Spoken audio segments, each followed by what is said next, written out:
ప్రభుత్వం రేవంత్ రెడ్డి ప్రభుత్వం ఇంకా ఏందో పెద్దగా మాట్లాడుతూ ఉన్నాడు. ఈ చేసిన ఉద్దారకం చాలదంటే కేరళకు పోయి నిన్న కేరళలో పోయి ఏమంటుండు, మేము మొత్తం 6 గ్యారెంటీలు అమలు చేసినాం తెలంగాణలో, ఇక కేరళలో కూడా అమలు చేస్తామంటాం. ఏం చేసినావు నాయన?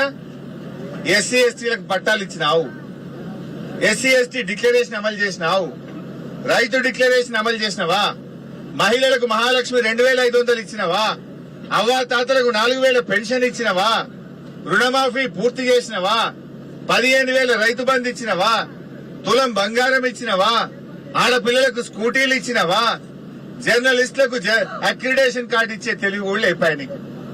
ఇంకా పోయి కేరళలో పోయి ఎంతో మాట్లాడుతుండు. ఇక కూట్ల రాయి తీయనుడట, ఏట్ల రాయి తీయడానికి పోయిండట. తెలంగాణలో ఇచ్చిన హామీలు అమలు చేయలే గాని ఈయన ముఖానికి ఇంకేందో పోయి కేరళలో పోయి వచ్చిదాని ఇంగ్లీష్ లో పెద్ద పెద్ద డైలాగులు కొడుతున్నాడు. ఎట్లా ఉందంటే ఇంట్లో ఈగల మోత అంటే అదేంది కేరళ పోయి పల్లకిలు మోస్తున్నాడు. తెలంగాణలో ఏం జరుగుతుంది మనం చూస్తలేమా? తెలంగాణలో నిన్న అదేంది గ్రామ సభలైనవి. గ్రామ సభలల్లా అక్క చెల్లెలు తిరగబడ్డారు నీ అధికారుల మీద, నీ ఎమ్మెల్యేల మీద, నీ మంత్రుల మీద. ఏమైంది 4000 పింఛనని అవ్వ తాతలు గ్రామ సభల్లో నిలదీసిను నిన్ను. ఏమైంది మహాలక్ష్మి పైసలు అని చెప్పి అడుగుతున్నారు. ఫీజు రియంబర్స్మెంట్ పైసలు ఎప్పుడు ఇస్తావని పిల్లలు నిలదీస్తున్నారు. నీ 2 లక్షల ఉద్యోగాలు ఏమైనాయి అని గల్లా పట్టుకుని నిరుద్యోగ యువత ఇవాళ నిలదీస్తా ఉన్నది. మొన్న అసెంబ్లీలో తేలిపోయింది. ఇచ్చింది 16,000 ఉద్యోగాలే రేవంత్ రెడ్డి, చెప్పింది 2 లక్షలు కానీ ఇచ్చింది 16,000 అని మొన్న అసెంబ్లీలో మేము గట్టిగా నిలదీసి బయటకు తీసినాం లెక్క. 16,000 ఇచ్చిండు, మోసం చేసిండు రేవంత్ రెడ్డి అనే ముచ్చట ఇవాళ నిరుద్యోగ యువతకు అర్థమైపోయింది. ఇప్పుడు ఇంట్లో ఈగల మోతుంటే కేరళ పోయిన పల్లకీలు మోస్తుంది. నీ ఇల్లే చక్కగా లేదు, ఇక్కడ ఇచ్చిన 6 గ్యారెంటీలు అమలే చేయలేదు. ఈయన పోయి కేరళలో ఏమో చేసినామంటుండు. పోదా కొడంగల్కి వస్తావరా? కొడంగల్ ఏ ఊరు కోదామా చెప్పు? 100% రుణమాఫీ అయిన ఊరు ఉందా కొడంగల్లో? ఏ ఊరు కోదామా రా రేవంత్ రెడ్డి. నీ కొడంగల్లో కూర్చొని మాట్లాడుతున్నా, నీ కొడంగల్కెళ్ళే మాట్లాడుతున్నా, నేను ఎక్కడి నుంచో మాట్లాడతలేను.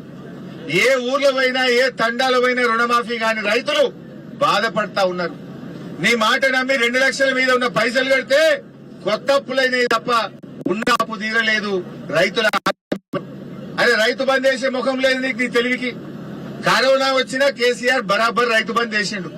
నువ్వు 3 సార్లు రైతు బంద్ ఎగ్గొట్టినావు. ఇప్పటికీ ఓసారి 3 ఎకరాలకు ఇచ్చినావు, ఓసారి మొత్తానికి ఎగ్గొట్టినావు, ఒకసారి 1 ఎకరానికి ఇచ్చినావు. రైతు బంద్ ఎగ్గొట్టినావు. పోయిన యాసంగి బోనస్ ఎగ్గొట్టిండు, ఈ యాసంగి బోనస్ కూడా గోవిందనే. ఈ ముఖం ఇచ్చే ముఖం కాదు, అందుకే సప్పుడు ఎత్తలేదు. ఇక ఈ అందానికంటే కేరళలో పోయి నేనేమో ఏం పడగొట్టినావు నువ్వు? ఉన్న రైతు బంధు ఉడగొట్టినావు. ఉన్న కళ్యాణ లక్ష్మికి చక్కగా వస్తలేదు, పిల్ల ఉడితే కానీ కళ్యాణ లక్ష్మి చెక్ వస్తలేదు.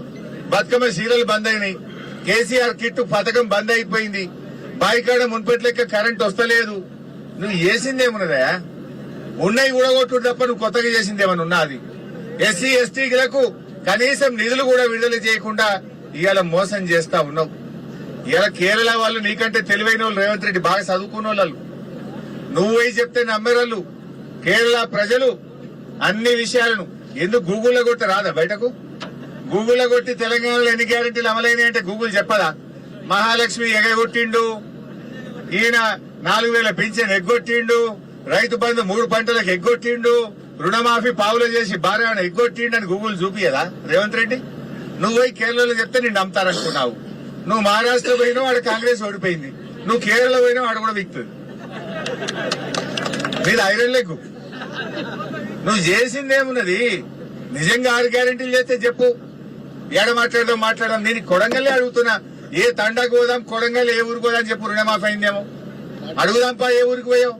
ఈ కొడంగల్లా ఈ తండాలకు ఈ ఊర్లకు ఇంటింటికి మంచినీళ్ళు ఇచ్చింది బీఆర్ఎస్ ప్రభుత్వం కాదా? దవాఖానా కట్టింది మేం కాదా? ఫైర్ ఇంజన్ తెచ్చింది మేం కాదా? కొడంగల్ కోస్కి ఎన్ని నిధులు తెచ్చిండు మా నరేందర్ రెడ్డి అప్పుడు? ఎన్నో చెక్ డ్యాములు కూడా కట్టినాం. ఇట్లా అనేక విషయాలు మేము చేస్తా వస్తున్నాం. ఇవాళ నువ్వు చేసిందేం లేదు. పాలమూరు రంగారెడ్డి ప్రాజెక్టు మండబెట్టినావు. పాలమూరు రంగారెడ్డి ప్రాజెక్టు కొద్దిగా పనిచేస్తే నీళ్లు వస్తాయి. వాస్తవానికి పాలమూరు రంగారెడ్డిలో